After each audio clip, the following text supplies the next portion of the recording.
valuations that you place on an asset are always behind you. It's always in hindsight. It's never in front of you. And that's one of the challenges, right? Because you're always valuing what happened yesterday, and what you need is what's going to happen tomorrow. So that's a struggle. Yeah. So there are strategies everywhere from £50 a week up to £100 million,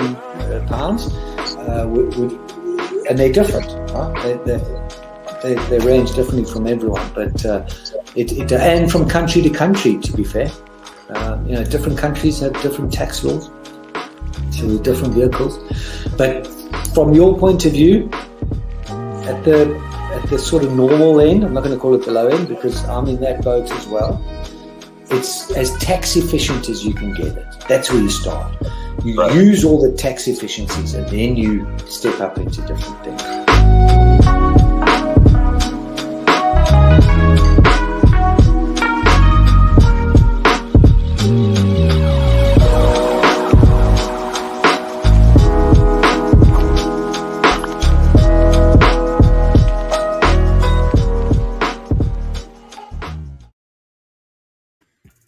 Welcome back to the show. It's your girl Sarah right here on Relaks Radio. And we're having a very important and interesting conversation about, the plight of migrants here in the United Kingdom. All right, and I want to make sure that you're tuned in and you're listening and you are paying attention to the plight of migrants here in the United Kingdom. All right, and the reason we're having this conversation is because in the past few days we've actually seen how there was in fact a lot of abuse that was hurled at migrant rescuers and even migrants in terms of all of the distress and the trouble that they were going through. All right. Now, that's the reason we're having this discussion. That's the reason we're talking about it, because I want to make sure that at the end of this conversation, we all leave here with the understanding of what it's like to be a migrant, what it's like to go through those situations and be absolutely terrified and not have any idea about what could possibly go wrong. Right. So that's the reason we're having this discussion. Now, I want to actually, before I head into that conversation, I want to very quickly remind you that you can, in fact, be a part of the show. All you need to do is just text me on 078-5247-3473. Let me know your thoughts. Let me know your opinions, your experiences, whatever it is that you want to share with me. Please do that, because Relaks Radio is a safe space for you to come and talk about whatever it is that you want to talk about. All right. Relaks Radio is all about you. We prioritize you, and we always want to make sure that we give you all the positives and no negatives. All right, so do get in touch with me, call me, text me, and don't forget to go follow us on our socials as well. You can like us on Facebook, you can follow us on Instagram, Twitter, and TikTok, and that way you can actually make sure that you're always informed and aware about the latest that is happening, not just here in the UK, but in fact all over the world as well. Okay, so don't forget to do that. Now, something else that you can actually do is actually to download the app, which is available on both the Apple App Store and the Google Play Store. That way, you can actually make sure that you have the app and that you're taking us with you wherever that you go. Okay, don't forget to do that, because, like I said, I want to know what you're thinking. I want to know what your thoughts are as well. Let's quickly get into the conversation now, because I want to share my thoughts and I want to know what you're thinking as well. Okay, so we're going to be talking about migrants and the plight of migrants here in the United Kingdom. Okay, now many of the migrants that actually that cross the English Channel and they claim asylum. And they basically cross the English Channel, and when they try to claim asylum here in the UK, they do that once they arrive here in the United Kingdom. Okay, now what basically happens and what they hope is that a lot of these asylum seekers hope to receive the refugee status, meaning that they can stay. Right, and the reason they want to receive this refugee status is obviously because they come from areas, they come from a lot of countries where there is a lot of war, or there is a lot of discrimination, there's a lot of abuse that they have to go through. So because of that, they hope that they can get the refugee status. Right now, for them to actually get that refugee status, they kind of need to prove that they cannot return to their home country. right? And they need to sort of say, it might be the fear of persecution due to their race or their religion, their nationality, political opinion, gender identity, or even sexual orientation. Right now, we know that in a lot of countries, especially in terms of race, in terms of religion, in terms of gender identity, sexual orientation, if you are, if you don't belong to these heteronormative sexual identities and gender identities, sexual orientations rather, that you are consistently at risk of dying. You're consistently at risk of your life is threatened, because you don't really know what will happen to you if you don't fit into these heteronormative norms, right? So that's the sad and ugly truth for a lot of these asylum seekers, right?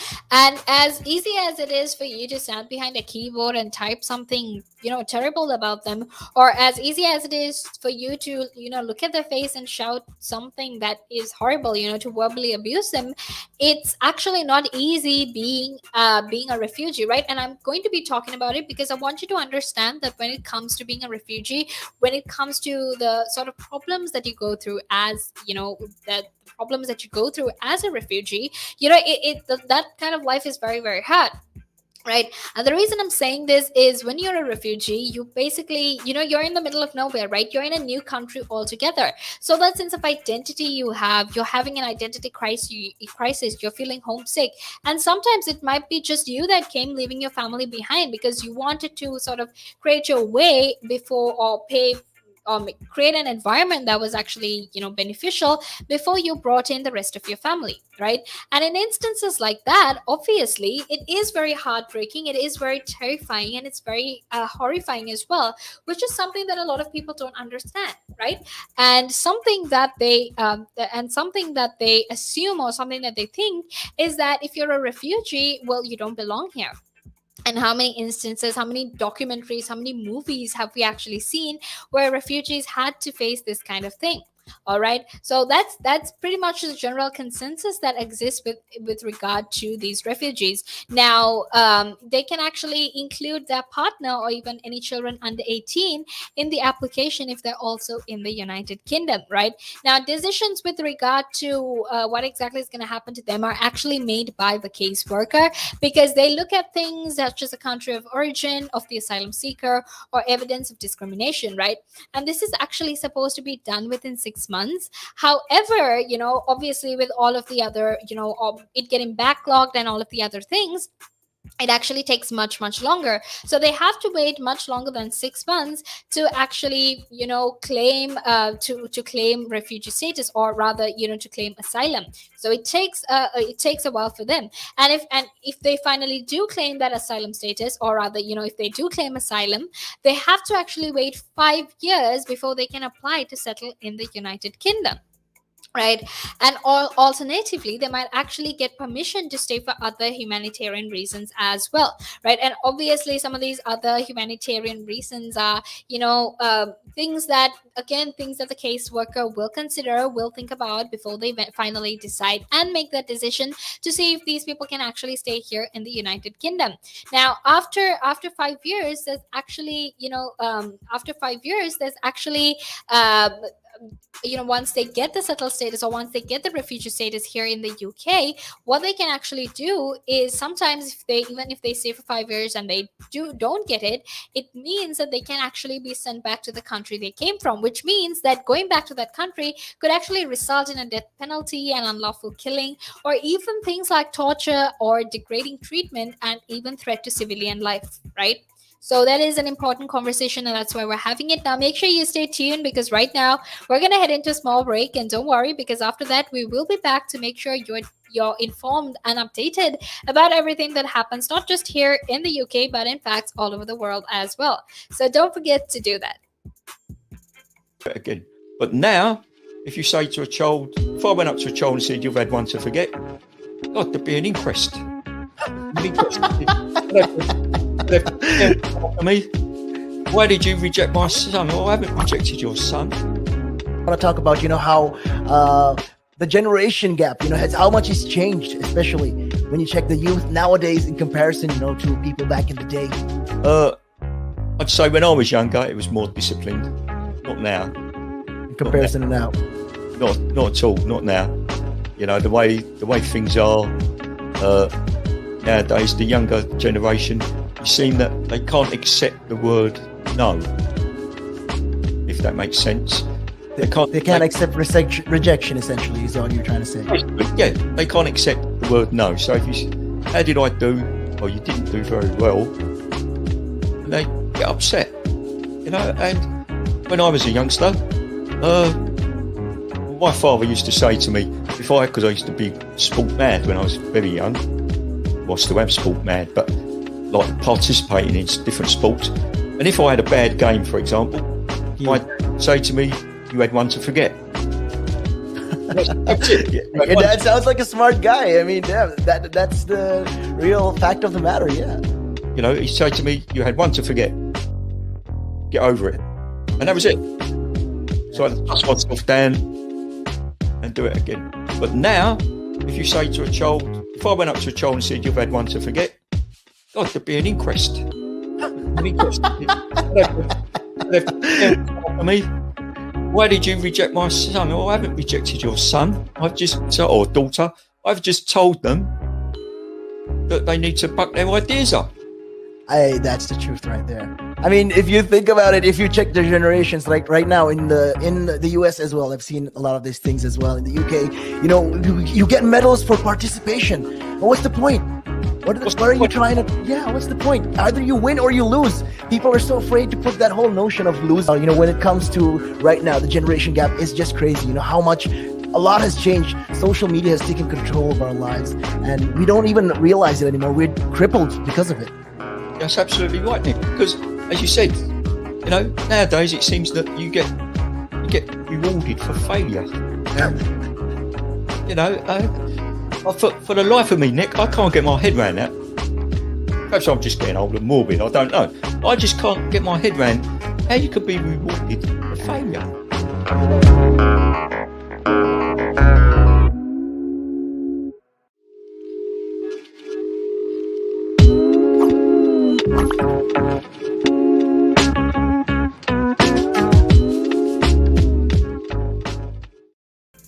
Welcome back to the show. It's your girl Sarah right here on the Sunrise. All right.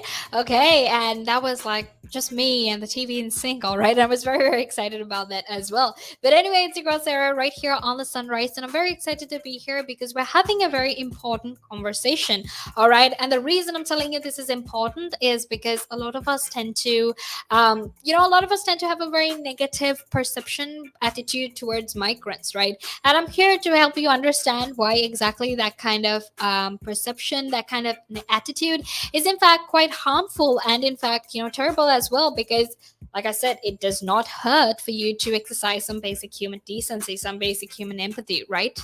Which is what some of those migrant rescuers that y'all were abusing were in fact, saying as well, right? They want to try and make sure that people understand empathy, that people understand that that these migrants that they are coming from very tough and harsh conditions. All right, so I wanted to just help you understand that, but right now let's actually head back into our conversation. But I want to very quickly remind you that you can in fact get in touch with me. Make sure you call me on 078-52473-473. Share your thoughts, share your opinions with me, because I want to know what you're thinking, I want to know what you're saying, so don't forget to do that.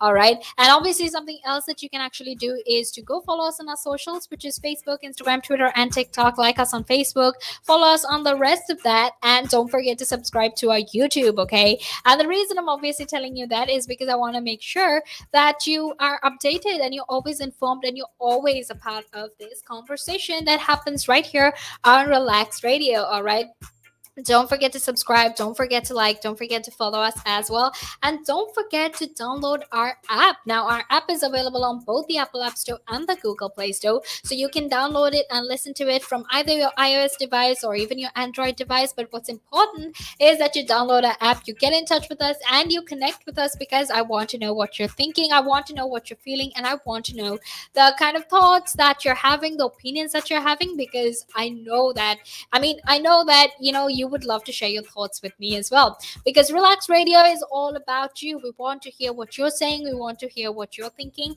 so let me know. All right, let me know. It's really not hard to give me a call, so do that. All right, now before, or rather, to get back into a conversation, like I said, a lot of people here have very negative attitudes and negative perceptions towards migrants, right? Because there are a lot of problems that immigrants face here in the UK. Now, this is in addition to the struggles that they experience from moving from a completely new location, and one, especially a location that they might not know a lot about, and also, they may be alone, or with their family. So obviously, in addition to this sense of loss, this sense of not necessarily isolation, but confusion that these refugees or immigrants go through, there's a lot of other things that they go through as well. Right now, this is what we need to understand, right? A lot of us tend to forget that these refugees or these migrants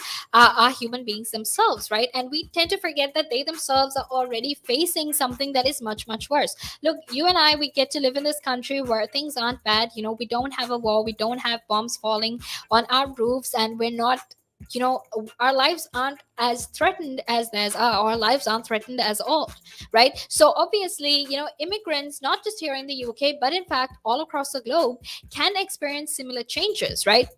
And it can also be argued that some countries might actually be a tad bit more easier to settle into than others. Now, in general, there's in fact some very, very strong opinions that people living in the UK have about people who are coming to the UK. All right. Now, if you're already here and you see some refugees or you see some migrants, some people tend to have very strong opinions about it, right? And a lot of people, the argument that I've seen is that many argue that immigrants actually take advantage of the benefits that we offer here in the UK. And they actually think that life is better, whereas others sort of understand that people are trying to escape from the dire situations that may be occurring in their own country. Right. So, there is a huge polarity in terms of the way that people view this as well. Right. And this is what we need to understand. Right. There's always going to be some amount of people that will think like the first part of them, the initial part of them, where they think that migrants are actually trying to take all of these benefits, trying to take all of the advantages that we have. But in reality, for them to even get a job, for them to even get education, it's in fact very, very hard. Right. Now, some other problems that migrants might have are in fact language barriers. Now, this is one of the biggest problems, and this is something we've seen as well. A lot of these migrants actually have language barriers, especially because they mostly come from countries that don't speak English, or the country speak English, but they're just not that educated enough, or they just don't have the necessary knowledge to actually converse and communicate in terms of when they move to another country, right? And even in terms of employment opportunities, a lot of businesses don't really take you in if you are a refugee or a migrant. Now, it's very, very hard for them to find employment as well. Even things like housing, access to local services, transportation issues, those are some common issues that refugees face as well. And one of the biggest issues that they face, in addition to the language barrier, is in fact these cultural differences and this sense of discrimination, racism, prejudice that exists for them, right? Especially when you see a refugee, there are so many people that shout at these refugees, that argue with these refugees, that abuse, verbally abuse and even physically abuse these refugees at some point. Right. So the plight of a migrant here in the United Kingdom it's heartbreaking, right? These people come to this country to try and get away from all of the trauma that was there in that country that they came from, right? So their birth country, they leave it because they want to get away from all of that trauma. Except they come here and they go through that exact same trauma. I mean, obviously not in that same instance, but I mean, I've never understood how you can treat someone differently just because of their color or just because of their religion. And it's absolutely heartbreaking for me to say it as well, but there are a lot of, negative attitudes. There is a lot of hostility when it comes to migrants, all right? And that's just the truth of it. So ultimately, at the end of the day, it's up to us to come together and change ourselves, to make that change so we can make sure that we make this world livable for everyone. Okay, so that actually brings me to the end of this conversation. Now, don't worry, because even though I'm leaving you, I will be back here on Monday, same time, same place, and you can listen in again as well. So don't forget to do that. I really hope you have an amazing day ahead of you, and I will leave you in the capable hands of Jamie, who will be here in a few